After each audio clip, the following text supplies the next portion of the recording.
Good evening. You're watching 7 at 7. I'm Preeti Chaudhary. Before I take you through the headlines, I want to quickly get you up to speed where India stands with its fight against COVID-19. At least numerically speaking, viewers, this is what it looks like in terms of sheer numbers. We've till now recorded total active cases right now at 2,24,557. We've clocked in 1,50,151 deaths. Our recoveries have been to the tune of 99,96,501. So this is our graph as of now, where we stand with our fight against COVID-19. All right, the latest news break coming in. The centre has pulled up the Tamil Nadu government after they've allowed 100% seating in theatres. In a letter to the Tamil Nadu government, the Union Home Department has said that the order issued by them is diluting the MHA directions. Remember, as per the Ministry of Home Affairs, only 50% capacity in occupancy is permitted. And now the Home Ministry has written to the Tamil Nadu government because the Tamil Nadu government has given a go-ahead for 100% seating in movie halls. I want to connect immediately to my colleague Pramod Madhav, who's joining us with the latest. Pramod, in any case, the AIADMK government had come under heavy criticism for allowing 100% capacity in movie halls. Are they going to now reverse this decision, keeping in mind the Home Ministry has written to them? Well, they have no other choice currently because, imagine the Home Health Secretary of Tamil Nadu government has went ahead and said that he read the order and he saw that there are certain things that he has to take up to the Disaster Management Authority. That is the, Minister R.B. Uday Kumar, under which it falls, and he said that he will immediately take it to him and to find out what exactly is happening. This was yesterday, and after that, now we have this letter from Ajay Bala to the Chief Secretary of Tamil Nadu, Shanmugam. Just like you mentioned, he has very clearly mentioned that about increasing the seating capacity to 100% at this time is not advisable, and it goes against the guidelines of MHA. And they have also made a request to the state government to immediately pass an order that follows the actual guidelines passed by MHA. So the state government is expected to release an order soon, or else it's going to become very tough for them. All right, appreciate you joining us, Pramod. We're going to come back to you, but it does seem like they have absolutely no other option right now but to reverse that order of 100% seating capacity in cinema halls. Meanwhile, let's just shift focus to the other big controversy which is developing as we speak. It's been an all-out political war that's erupted over Republic Day celebrations after United Kingdom Prime Minister Boris Johnson cancelled his visit to India for the January 26 celebrations. Opposition Congress and the Shiv Sena have raised a pitch for cancelling festivities. Congress MP Shashi Tharoor tweeted suggesting that since there was no chief guest for the national event, it would be better to cancel the festivities to avoid crowds. Tharoor's tweets did not go down well with the BJP. Party spokesperson Sambit Patra launched a blistering attack on the Thiruvananthapuram MP, raising Rahul Gandhi's foreign visits.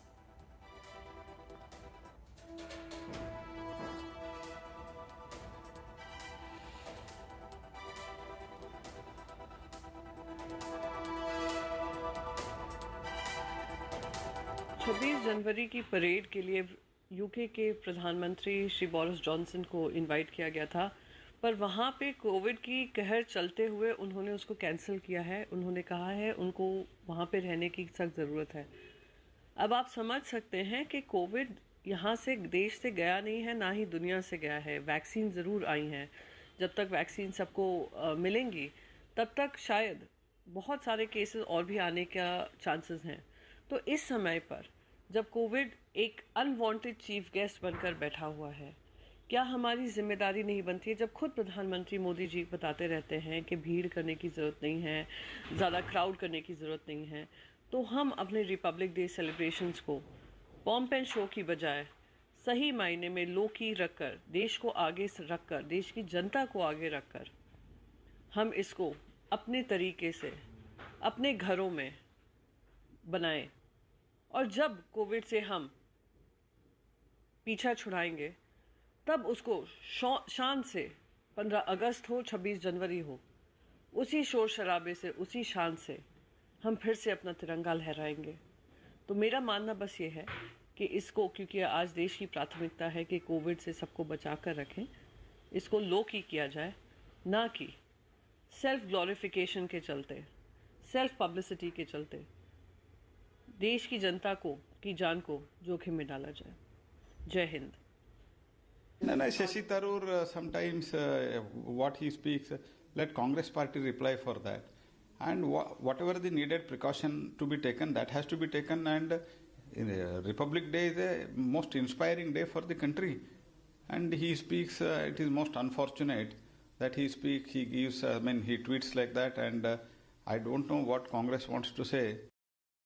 I want to connect immediately to my colleague Anand Patel, who's joining us for more. Anand, we've seen Shashi Tharoor come out very vocal about the fact that it's time not for austerity, but to pull back, especially because it's a pandemic. Does the Congress keep in with his views? Because usually it seems to be the personal opinion of certain leaders.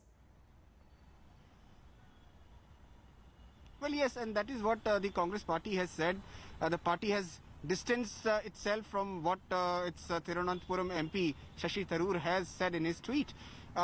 Looks like Mr. Tharoor has quoted a needless controversy by saying that the 26th January parade should be cancelled. The party is of the different opinion altogether. The party is of the view that, given the fact that there are the subversion of institutions which are established under the Constitution of India being compromised by the present regime, and it's at this time there should be such more celebrations to celebrate the constitutions and the institutions which uphold it. So clearly looks like the statement and the comments of Shashi Tharoor are completely out of sync of what the Congress party believes. This is the second such statement in continuation. You see, over the Bharat Biotech vaccine also, Shashi Tharoor was taking a different line. While the party welcomed the home-developed vaccine, Shashi Tharoor had criticized the government for speed peddling it. So clearly, the Congress party has maintained that the celebrations should go ahead, and it should be in sync with what the government has been saying. The government has already made it clear that it will be a scaled-down celebration. The number of spectators have been brought down from 1 lakh to 25,000, and also children will not be there. The parades will be shorter. Okay. So the Congress party thinks that the celebrations must be there, particularly at a time when it believes that the Constitution is under threat. All right, appreciate you joining us, Anand. Thank you. Meanwhile, let's just quickly shift focus. India's homegrown COVID-19 vaccine, Covaxin, got some last-minute boost from India's regulatory body. Thanks to its likely ability to battle the UK strain of coronavirus, government's subject expert committee changed its stance on seeking efficacy data from Bharat Biotech after considering Covaxin's potential against the new strain. India today has accessed the minutes of the meeting held between December 30th and January 2nd of the subject expert committee of the Central Drug Standard Control Organization. The SEC went from insisting on efficacy data to granting approval under the clinical trial mode without the phase 3 clinical trial data. Covaxin, jointly developed by Bharat Biotech and the ICMR, uses a weakened virus and has potential to address any recent mutation in coronavirus. I want to immediately connect to my colleague Milan, who's joining us for the very latest on this. Milan, it's rather interesting because it seems the government would not have given the go-ahead to Covaxin if it didn't see potential in it to fight or, to be a vaccine against new mutant strains. But till the time there is no data, Milan, how did the government actually decide that it could fight new strains? Well, that was discussed, Preeti, in the meeting of the subject expert committee, wherein they said that the phase 2 and phase 1 trials are showing immunogenicity to the extent that neutralizing antibodies are being created. And at least in the phase 2, which was tried on ages from 12 to 65 years, it showed that the immunogenicity lasted for at least 3 months. This is how they decided that, yes, it is showing neutralizing antibodies, which are important to fight against COVID-19. But at the time that the SEC was holding these meetings, there was a threat looming large over India's head, and that is the UK mutant strain that has come from the United Kingdom. And it seems like on the meeting that was held on 30th December and the meeting that was held on January 2nd, 2021, what changed the stance of the SEC was the fact that the cases of the UK mutant strain were rising in the country. They believe that Bharat Biotech and ICMR along with NIV Pune has been able to isolate the strain of the UK mutant virus as well in India, and which is why they had said that it might have the potential to target this virus as well. There's a lot of talk, Preeti, about how vaccines may become redundant against the UK strain, but so far the government of India has denied any such claims. All right, appreciate you joining us, Milan. We'll continue to come back to you for the latest updates on the story. Meanwhile, let's shift focus to Andhra Pradesh, where the Chief Minister Jagan Mohan Reddy is facing quite a bit of heat over his alleged attacks on Hindu temples in the state. TDP Chief Chandrababu Naidu, along with hundreds of his supporters, marched to Ram Tirtham, a 400-year-old temple in Vizangaram, which was attacked on December 29th. He also called Jagan a Christian chief minister, saying that if attacks continue, he would step down. BJP and Janasena party also tried marching to the temple yesterday, but were stopped and their leaders were put under house arrest. Meanwhile, one of the most powerful seers of the twin Telugu states, Chinna Jair Swami, condemned the growing attacks on temples. Andhra government, however, accused opposition of trying to politicize recent attacks. Chief Minister Jagan Reddy has ordered a CID probe and hinted at a political conspiracy behind it. मंदिरों को तोड़ फोड़ करना ये नहीं था इससे पहले इस राज्य में। आजकल तो सब लोगों का मन में ऐसा डर फैल गया है कि आज क्या होगा, कल क्या होगा, ये पता नहीं चल रहा है। कुछ दिन पहले वो राम तीर्थ क्षेत्र में राम जी का सिर निकाल दिया और आज यहाँ प्रकाशम डिस्ट्रिक्ट में रहने वाले बहुत उज्जवल और प्रभावशाली मंदिर था नरसिंह भगवान का, क्षण क्षण में क्या हो रहा है ये पता नहीं चल रहा है। Gone amidst a slew of resignations and rebellions, another MLA has now lashed out at the TMC and quit it. MLA Vaishali Dalmia has said that corruption is eating up the TMC like termites. The leader claims the corruption has hurt the party badly, and she has flagged this time in and time again. Now, this comes at the back of a slew of TMC leaders switching sides to the BJP. What I had seen for last 5 years, it's not only a few months or a year. I'm seeing him work for last 5 years as an MLA in the next constituency, where I had seen that the same thing where the thing is happening with me, it's happening with other people in other constituency. It's happening with Lakshminarayan Shukla also. I want to connect right now immediately to Indrajit Kundu, who's joining us live. Indrajit, will now Ms. Dalmia make her way to BJP? That's the big question. Well, that, of course, is the big question. I did put that question to her. However, she says that her options are open. She did not commit, though. She said that at this point in time, she continues to remain a Trinamool Congress MLA, and she is very much within the party. However, there are obstacles, there are hurdles being created in her way of delivering governance to her people in her own constituency. She said that there were grassroots level corruption that needs to be addressed, but that's something that has not been addressed so far. So Vaishali Dalmia, of course, continuing with the list of rebels within the Trinamool Congress, it would be very interesting to see as to what lies in the future. But for now, Vaishali Dalmia says that her options are open and she will continue to remain with the people. That's what she said. Thank you, Idro, for joining us with the latest. Meanwhile, I want to quickly move on. A 19-year-old Mumbai teenager was assaulted and left to die during a New Year's party on the 31st December. India Today has accessed the last pictures of Janhvi. Now, these pictures are of Janhvi celebrating her dad's birthday. Diya Padankar, the main accused, can be seen posing with Janhvi and her family. After this party, Janhvi and her friends attended the New Year Eve party at a high-rise building in Mumbai's Khar West, where she was murdered.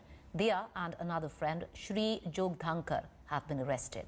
Mumbai police says that Janhvi was brutally assaulted and suspect the accused might have dragged Janhvi from the 5th floor to the ground floor or even thrown her from the 2nd floor. The initial investigation reports reveal that Janhvi had scratches and injuries all over her body and even private parts. There is a mark of a sharp object hitting her head as well. Janhvi allegedly saw her two friends, Shri and Diya, in a compromising position, which later broke out into an argument. Shri received a rib fracture and is in hospital. Let's listen in to my colleague Shiv speaking to Janhvi's mother. Nidhi, the police is going to reconstruct the scene of this incident at this high-rise building in Khar West. You've also been in touch with them. You happened to meet the police commissioner of Mumbai as well. Have they given you any further information, ma'am? Because there is going to be a lot of pressure on the police to arrive at a conclusion at the earliest.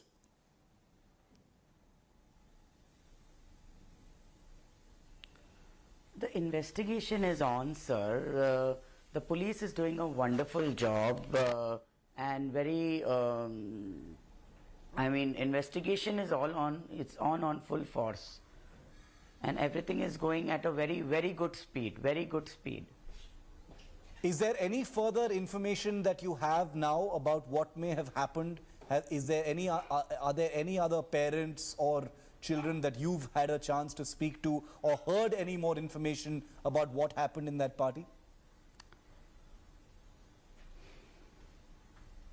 No, no.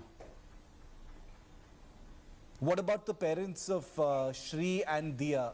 Have they been in touch with you? Has anyone called you or shared any information of any kind, ma'am? Not at all. Not at all, sir. Not at all, sir. Not at all. Police have the custody of Shri Jogdankar and Dia Padalkar at this point of time. They haven't been able to question Shri apparently because he's in hospital and injured. They have questioned Dia, but no information has come out from her. There has been some media reports which suggest that both Dia and Shri haven't said anything because they said that they couldn't remember anything, possibly because they were intoxicated. What do you think about that, ma'am?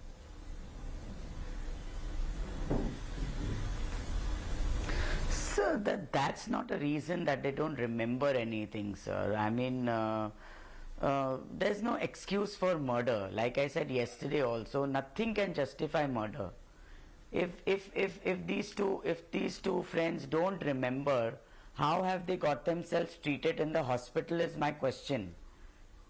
They have gone to different hospitals. One went to Hinduja and one went to Sion Hospital. How did they reach there?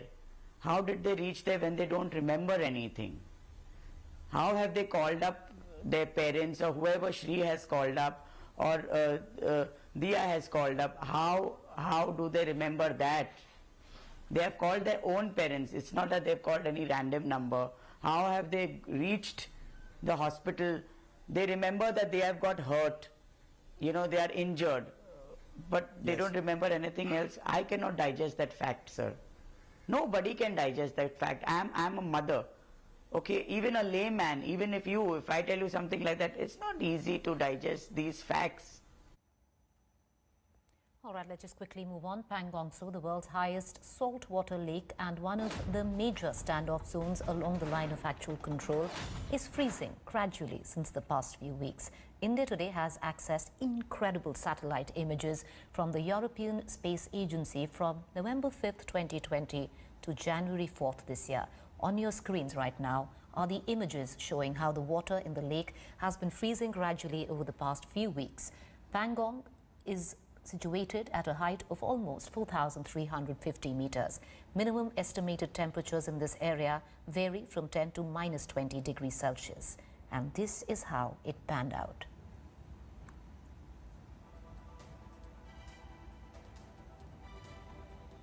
Welcome back. You're watching our Fact Check segment where we bust certain claims masquerading to be facts on social media platforms and WhatsApp groups. There is a claim that is floating about which suggests that release separatist posters have come up at the farmer protest rallies. Not true. The viral picture is all the way from 2019 and has absolutely nothing to do with the farmers' agitation. With that quick fact check, it's time for us to slip into a quick break. To stay with me on the other side is To The Point.